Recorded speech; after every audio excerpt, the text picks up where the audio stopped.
Chapter 4. A Rodent, a Mysterious Story.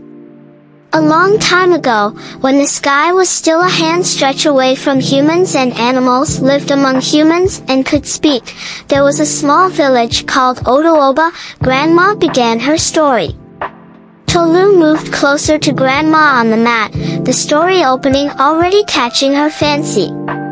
The tortoise and his wife Ribble also lived in this community. They were both farmers, but they were lazy and would not cultivate their land when the first rains came. They waited until others had finished theirs and started to beg them to help with their farm. But there was one thing they were good at. They were wise and very smart. They often played people in the village, which made the people dislike them.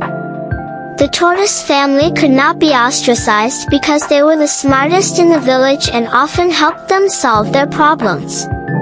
One of such times was when Oren entered their village and began to terrorize them. The children had their eyes glued on the old woman as she told the story. Oren was a very big and strange being. It was neither human nor animal. It often terrorized the villagers when they were coming back from harvesting on their farms and would take all they harvested and even went as far as killing the ones who would not cooperate. One day, the tortoise became a victim of Oren and he decided that enough was enough. And so he went to the king. Kabisio, he greeted the king. May your reign be long and may you reign longer than your fathers before you. The king raised his staff made out of horsetail in greeting, "Thank you, wise one. May the gods bless you." The tortoise asked the king what he was doing about the terror Oren was raining on the people of Tolulope. The king hung his head in sorrow and could not speak. The tortoise thought for a while and then spoke up, "The secret of the kings. That is the solution, Kabisi." He planned with the king on how this secret would be used to conquer the terror. Early the next morning, the tortoise set out in search of Oren. He found the creature at sundown at the foot of a mountain. The children gasped and one of them, Kalad, exclaimed, "The monster will kill him." The other children shushed him and Grandma continued her story with a laugh.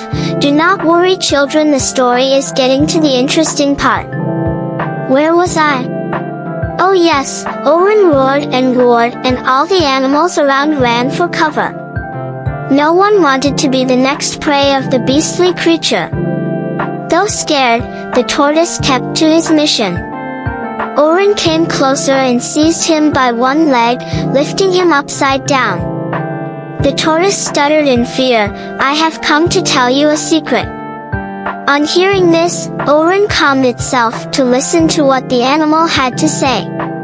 "There is a secret weapon that is always kept with the kings.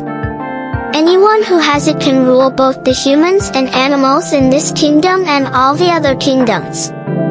You can be the ruler over every kingdom, not just this small village." The creature grunted and asked, "What is this weapon and where can I find it?" dropping the tortoise to the ground. "Speak," he shouted when the tortoise didn't speak on time. "I have a proposition. I want you to make me an advisor when you become the ruler of kingdoms." The beast looked at him in disgust and said in the most menacing voice, "Would you rather I eat you up right now?" "No, please. I'll speak." "What's this secret weapon, Grandma?" Tolu's curiosity could no longer take the suspense. "We are almost there." The tortoise began to speak and the creature paid attention to him.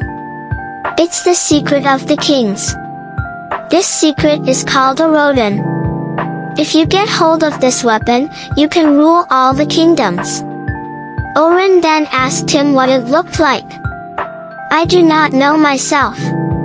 But when you lay hold of it, you will feel its power come upon you." "How do I get it?" Oren asked again.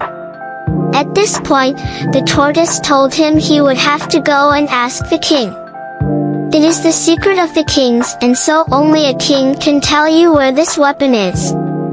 Without wasting any time, Oren made for the king's palace. On sighting the beastly creature, all the palace guards took to their heels.